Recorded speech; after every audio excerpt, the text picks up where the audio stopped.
The most feared man in any room isn't the loudest. He's not the one flexing wealth or influence. He's the one who walks alone, with calm eyes and quiet steps. No entourage, no mask, no desperate need to be seen. Picture this: a crowded train station. Everyone's eyes are glued to screens. People rush like ants chasing purpose. But one man stands still, hands in his coat pockets, watching, not passively but mindfully. He's not on social media. He's not anxious about notifications. He's not rushing to be anywhere. And that makes him dangerous. But why? Why does society recoil from the man who doesn't need to keep up? Who's not hungry for attention? Who can move without the herd? Let's talk about that. Because once you understand this, you'll never see solitude the same way again. From birth, we're handed a script. Be likable, be sociable, blend in, fit the mold. School teaches us obedience, not curiosity. Work trains us for productivity, not presence. Even love, we're told, is something you deserve only when you're enough for someone else. The world is built to reward the agreeable. You're told to network, connect, accumulate followers, as if being alone is proof you've failed. But here's the uncomfortable truth. The system doesn't want you self-sufficient, because if you didn't crave approval, you'd be harder to sell to, harder to control, harder to distract. So society vilifies those who walk alone. It labels them weird, antisocial, intense. But maybe, just maybe, that man you saw walking alone isn't broken. Maybe he's free. There's a reason philosophy is dangerous. It asks you to think for yourself. It asks you to walk roads without maps. Two men understood this with unnerving clarity: Arthur Schopenhauer and Lao Tzu. Schopenhauer once said, "A man can be himself only so long as he is alone." To him, solitude wasn't isolation. It was a filter, a way to protect the mind from the noise of others' mediocrity. And then there's Lao Tzu, the sage who left civilization behind to write the Tao Te Ching in silence. He taught, "Care about people's approval and you will be their prisoner." Neither of these men sought fame. They sought clarity. They knew what most people forget. Self-mastery is impossible when you're always performing for others.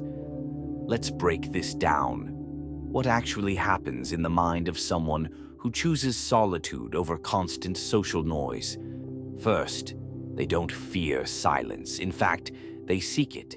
Because silence isn't empty, it's full of answers. Most people can't be alone for 5 minutes without stimulation.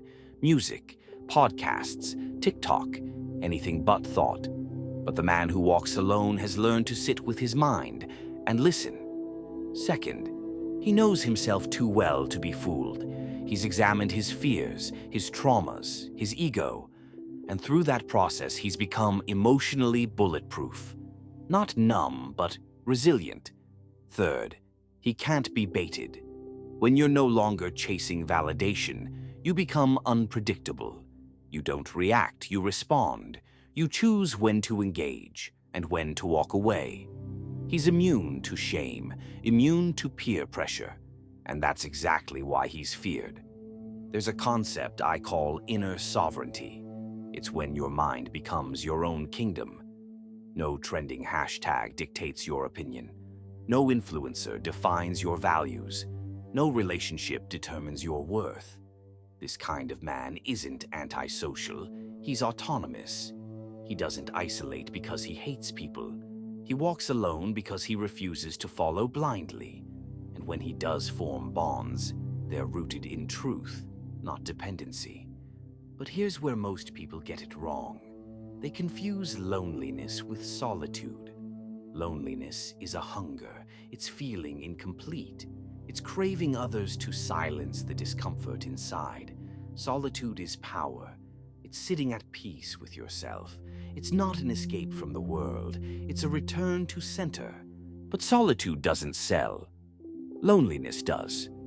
That's why the algorithm feeds you connection porn. Find your tribe. Never eat alone.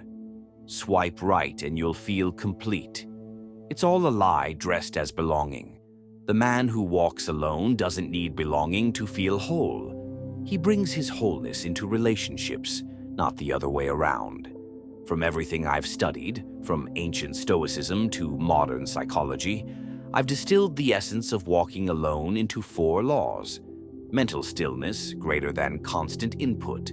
Learn to sit in silence. Let your thoughts settle. Insight comes not from more noise, but from less.